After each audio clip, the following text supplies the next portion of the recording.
So I'm out of quarantine. I was in a 2-week quarantine because I came back from Europe. If you don't know that, that probably means you didn't see part 1 of the video. You should go back and watch it. My mom found it very entertaining. And honestly, that's the highest amount of praise that I can imagine for this YouTube channel. So go back and watch it. If you did watch it, welcome back. 2 weeks of slaving away have finally come to fruition, and here we are, ready to watch part 2. So before we get into the story, I just wanted to take a few moments to show my gratitude. Obviously in the video you're going to hear me express a lot of frustration over what happened. However, I know that there are so many more people that are going through even more difficult situations compared to what I experienced. I'm incredibly grateful to have had the opportunity to see the world, and I appreciate all the medical professionals, bus drivers, airport workers, grocery store workers, delivery people, etc. that have been putting their lives at risk so we can keep enjoying the things that we need. Some of the decisions I made throughout this journey you might find questionable. Please just recognize I'm just figuring out this adult stuff like everyone else, and I'm going to make mistakes.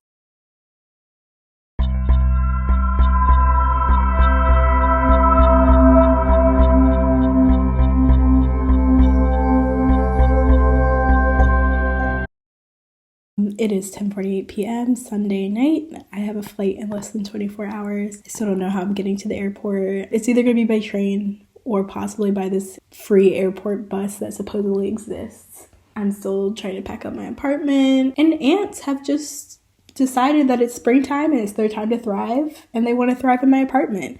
Okay, so admittedly, I did not start the day off in the best place. I had 1 hour to drop off my last bit of trash at the dumpster, give my library books to my friend Sing in Monton, do a final sweep of my apartment, and make a run to the grocery store, all before my landlord's mom's friend was coming at 9 o'clock to get the keys and inspect the apartment. I actually was making really good time, and the only thing I had left to do was go to the grocery store. I had to go to the grocery store because I figured all things would be shut down, and I just want to have food available to me throughout the whole journey because I didn't know what was going to happen. And in France, everything's super close together in the town I was staying in, so I wasn't too worried about it. And it was supposed to open right as I would arrive there. So I pull up to the grocery store, and there's this huge line, and I'm just very confused because they're supposed to be open by now. So I'm trying to kind of ask in French to people what's going on, and then finally we realized they're only letting a certain number of people in the store at a time. So I'm stressed because it's now 8:45.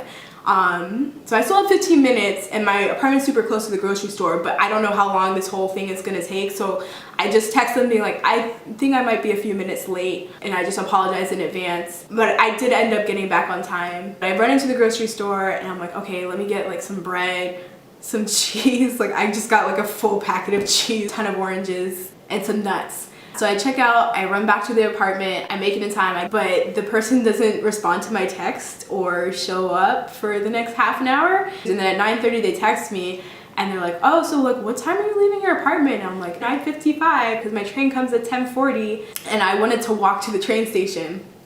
Don't ask me why, but I really wanted to have that last walk through the town, I guess. So I was like, yeah, I'm leaving 9:55 to go to the train station. So they were like, okay, I'll be there in 20 minutes. They don't get there till 10. But they wanted to make conversation and look around the apartment and take pictures of everything, and then turn off the water and turn off the appliances and stuff. And so at that point I'm looking at the time, and I'm like, okay, can I go now? And they're like, yeah, that's fine. So I drag my suitcases down all 46 of my stairs, and I just run out. I just start going, and he's looking at me all concerned. He's like, you're gonna get to the train station with all those bags? I'm like, yeah, it's fine. I got this. I've done it before. That's how I got here. It's fine. I can totally do it. And he's like, okay. All this is in French, so obviously I'm not speaking that well, but it works out. So I start going, and I finally get to the train station. I've got the time I need. I feel good. I'm standing on the platform. The night before, I had checked the train times because I knew that the schedule could be different because of the COVID-19 crisis. There's one last train in the morning at 10:40. The next one isn't coming until 2:30 p.m., which is going to be too late. I would miss my flight, so I have to make this 10:40 a.m. train. So I'm waiting for this 10:40 a.m. train. It never comes. I'm just like, what? What is going on? So like a few other people are like standing on the tracks with me, and they're all like, what's going on? The train never comes. And to be fair, the platform, like, it wasn't listing the train either, so that was kind of also tipping me off. The train that's supposed to be here isn't even on the schedule. I guess it's not coming, but I was like, hey, I got time to kill, because my flight wasn't until 3 p.m. and it's 10:40 a.m. Let me just wait till 10:40 and then I'll know. And it just never came. So finally, I was like, all right, time for plan B. My other two options were figure out this airport bus shuttle thing or take a taxi. And I did not want to take a taxi because that was going to be expensive. So I finally figured out where the bus thing was. It was super close to the train station, which was very convenient, like a 5-minute walk. So I just took my bags, and fortunately the bus I needed was just waiting for me.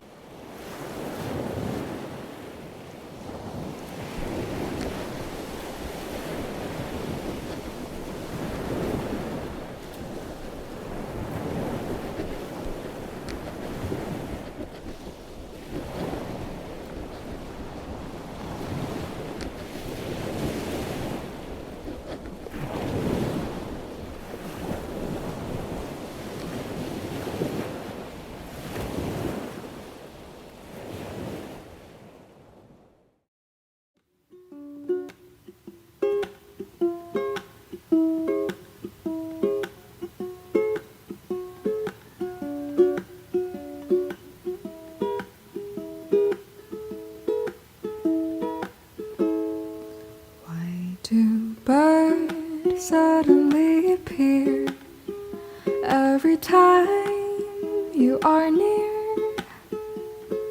Just like me, they long to be close to you. Why do stars fall from the sky every time you walk by? Just like me, they long to be close to you. On the day that you were born, the angels got together and decided to create a dream come true. So they sprinkled moon dust in your hair and put a starlight in your eyes so blue. That is why all the girls in town follow you all around. Just like me, they long to be close to you.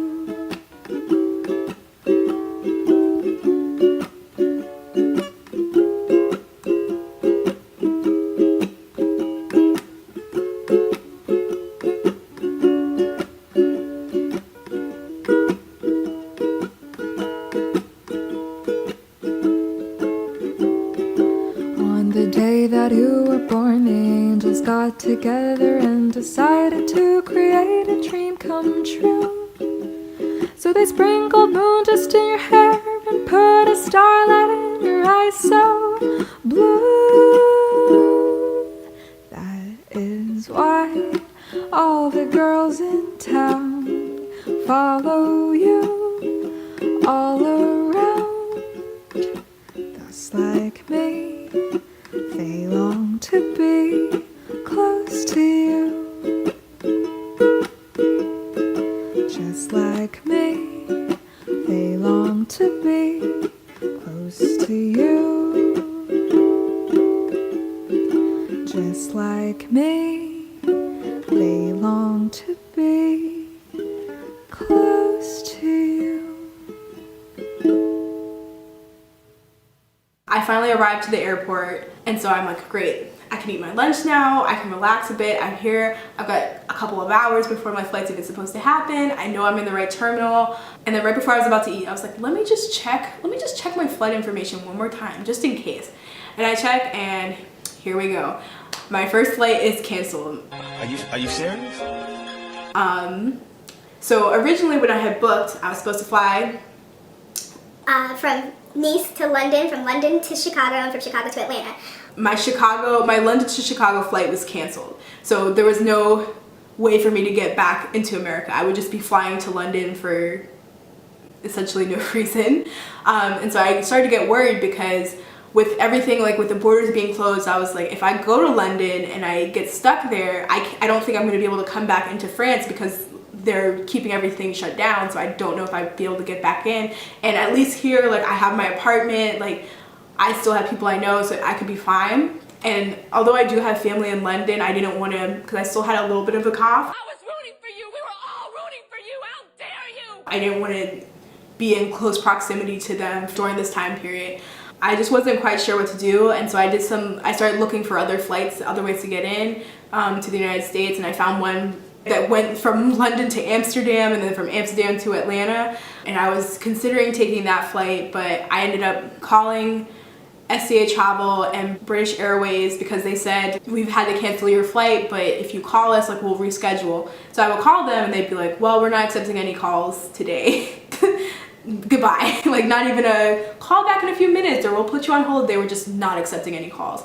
So I ended up talking to SZA Travel. They put me on hold for a long time, but I just waited like, I guess an hour and I didn't hear anything. So I just kind of took a break from that. And then my parents were like, just go to London, like just get to London and stay. You'll figure it out from there, but just get to London, don't stay in France. So I was like, okay. I finally found like the airline, checked my bag with them, and I went back and sat down and had my lunch. And there was this bird, like, this bird was so hungry. No one was there, no one was eating. All the kitchens were closed, obviously, so this bird like did not have anything to eat. So I was just eating and the bird would like fly around my head and then it would sit on the ground and like be opening and closing its mouth because it was so hungry. So I like gave the bird a little bit of food.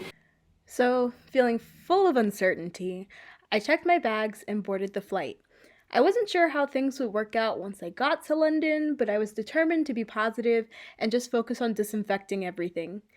I slept through the entire flight, and when I woke up, I was ready to continue my journey in a new country.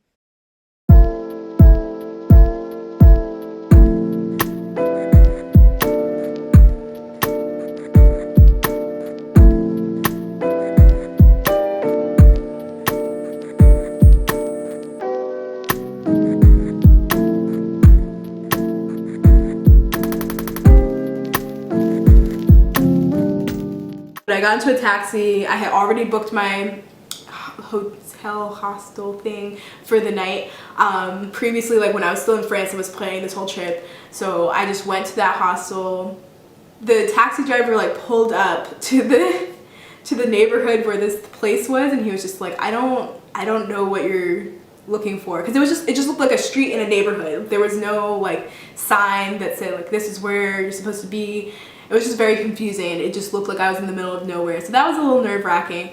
But I got out and I started looking around the area and I was like, oh no, like that looks like the picture. I think that's where I'm supposed to be. And he was like, oh, okay. The inside, like the outside looked sketchy, but the inside looked super nice and it was fine. So remember I said my Chicago flight was canceled. I ended up calling STA again that night and they rescheduled everything for me because like the airline wasn't gonna do it.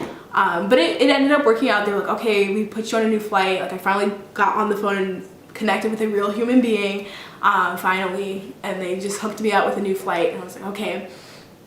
And so I finally relaxed. Then that flight got canceled. So I was like, well, what do I do with this? But then the airline automatically rescheduled me like maybe an hour later or something. So I was just like, you know what? I have to go to bed because this is too much change happening. I just have to hope that everything's gonna work out. Right before I fell asleep, my flight got rescheduled. Everything was falling into place. I was a 10-minute ride from the airport and my 4 alarms were set. I was an adult, an empowered global citizen, a world traveler, a solo traveler at that, a Douglas woman. There was no way I could mess this up. And then I missed my flight.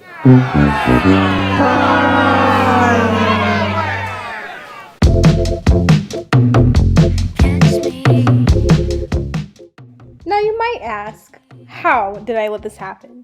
Did I oversleep? Was I careless? Did I just not actually want to leave Europe? The answer is none of the above. So I woke up at 8 a.m. ready to start my day, get back to the United States. Everything was going to plan. I checked out 10:30 a.m. from my hostel hotel, let's just say accommodations for the night. But yeah, I checked out of there at 10:30, and as I was leaving, I talked to the manager, because on the site it had said that there was a free airport shuttle. So I asked about that, and he was like, the airport shuttle, do you want a taxi? And really, this was the moment. This was the time where the universe was just looking at me and saying, do you really want to try me today? Do you really want to test me? And my cheap self was like, no, I'll take the shuttle. It's free. So the manager says, okay. He starts giving me directions and explaining. And I'm not a huge audio learner, so he's saying a bunch of stuff and I'm confused, but I do make out that I need to make it to McDonald's. So that's fine. I know what that looks like. I have Google Maps. I'm set. I start out with my 2 huge suitcases, walking down this road in something that is definitely a neighborhood. And I'm following my Google Maps. I make it to the McDonald's and I'm looking around and I'm like, okay, wait a second. I need to double check what terminal my flight is going to be out of, because that's very important. Let's say it was 10:45. And so I'm checking my phone. I find my ticket from STA Travel that they had sent me, and they were like, okay, it's Terminal 5. I'll show receipts somewhere. But yeah, so Terminal 5, great. So glad that I checked my ticket. Now I know where my flight is going to be. All set. Now I just have to get on this bus. And I'm standing there and I realize I still don't know where this shuttle is supposed to show up. Like, I'm standing next to the McDonald's, but there's no bus sign or anything. And so I'm just looking up and down this like highway basically, trying to figure out where to go. And then I see a bus sign a little bit in the distance. I see a bus sign. So I walk over to it with my suitcases and I get there and it says drop off only. So I'm like, what bus? Like, I know what bus I'm supposed to get on. I did my research. I know I'm gonna have enough time to make it everywhere. I'm 10 minutes from the airport. I made sure that my hostel was 10 minutes from the airport, just so I wouldn't run into problems. So I know what bus I'm looking for. I just can't figure out where this bus stop is supposed to be. So I'm walking up and down the street. There is a huge divider in the road, so it's very difficult to cross the street. And so the bus is like, I think the bus that I needed was on the other side of the divider. It was on the other side of the street. So I was like, how am I gonna cross, because this divider is blocking the way? And so I found something that was definitely not a crosswalk. It was just me kind of running out into the middle of the street with my 2 suitcases when there were no cars coming, and making it across. And so I feel like I'm going in the right direction. Finally, I'm walking, and then this kind gentleman stops his car in the middle of the street and is like, Hey, are you lost? I've seen you walking up and down the street so many times with your suitcases. Like, are you okay? Like, do you need help? And so in my head, I'm like, you know what? At this point, I need to get to the airport. Maybe he knows where the bus stop is and he can give me directions. So I go back across the street with my 2 suitcases and I walk up to him. I keep a solid distance because in my head, I'm like, human trafficking, that's a big issue. And then also we've got the coronavirus crisis going on right now. So I was keeping a big distance between his car and myself. But he just seemed like a guy that genuinely wanted to help, and just reminded me of one of my uncles coming from work or something. So I felt pretty comfortable, but I still kept a distance. And he's like, yeah, like, where are you headed? Are you okay? yeah, I'm fine. I just need to get to the airport. And so he asked me what terminal, and I say Terminal 5. And finally he was like, you know what, I'll just take you, like, you know, I'll just take you to the airport. And so I think in that moment time kind of slows down, because I'm like, I'm 10 minutes from the airport. The clock's ticking. I need to get there before, you know, this flight is about to happen. I don't know where this bus is. I've been trying so hard to find this bus. Why can't I find it? Somebody's willing to give me a ride. I'm like thinking about it. I start seeing headlines basically. Missing in the midst of the coronavirus crisis. And I'm like, I'm Black in another country. They're not gonna search for me like they'll search for other people. I can't do it. So finally I'm just like, thanks, but no thanks, I'll be fine. I'm just gonna figure out this bus thing and it'll be okay. And he's like, okay, you know, you just seem lost. I thought maybe you were in trouble or something. no, I'm not in trouble. I'm fine. Thank you so much. Like, have a great day. And I like just march along and find another bus stop. The bus pulls up, and because I've learned through a lot of trial and error in my life, I immediately go to the bus driver and I'm like, hey, does this go to the airport, Terminal 5? And he's like, no, that's the other one. And I'm like, okay, which one? He's like, yeah, if you stay at this station, you'll be fine. It's gonna come here. And so I'm like, okay, I have the right bus number, so if this isn't it, I'm pretty sure I'm supposed to be on the other side of the street going in the opposite direction. So another bus comes in like the next minute or two, and I double check with them and I was right. It was on the other side of the street. So I walk again, cross the street again, this time using a crosswalk that I found. My bus is coming in 8 minutes. I can still make it.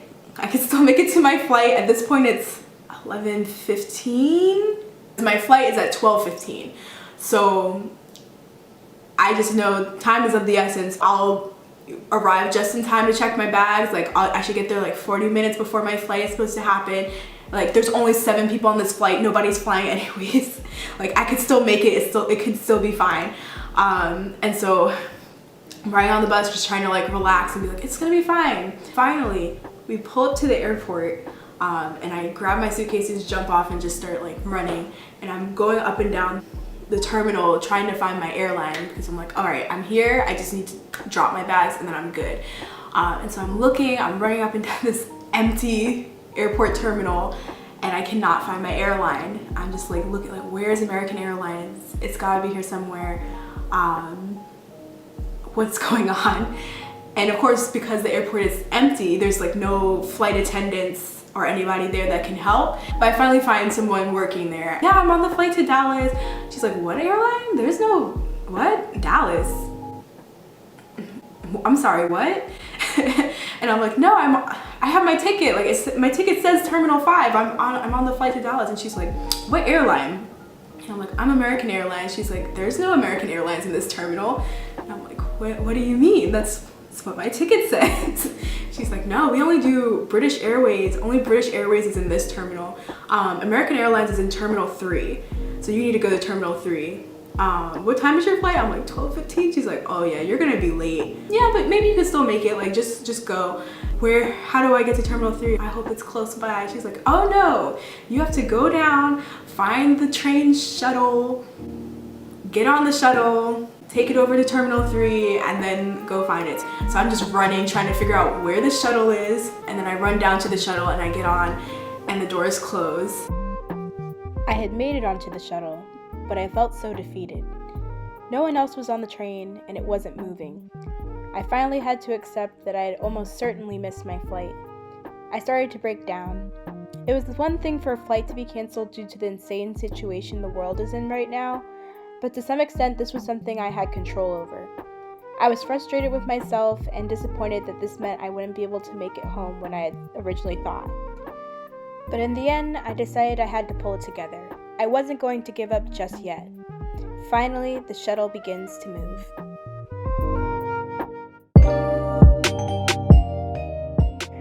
So hi everyone, thank you so much for making it all the way to the end. I'm sure half of you are wondering like, where's the rest of the story? What just happened? The full story would be like a 40-minute video, and I didn't want to do that to people or to myself editing wise. So part 3 will be coming hopefully next week. Let me not make any promises. But yeah, thank you so much for watching. Come back for part 3. Bye!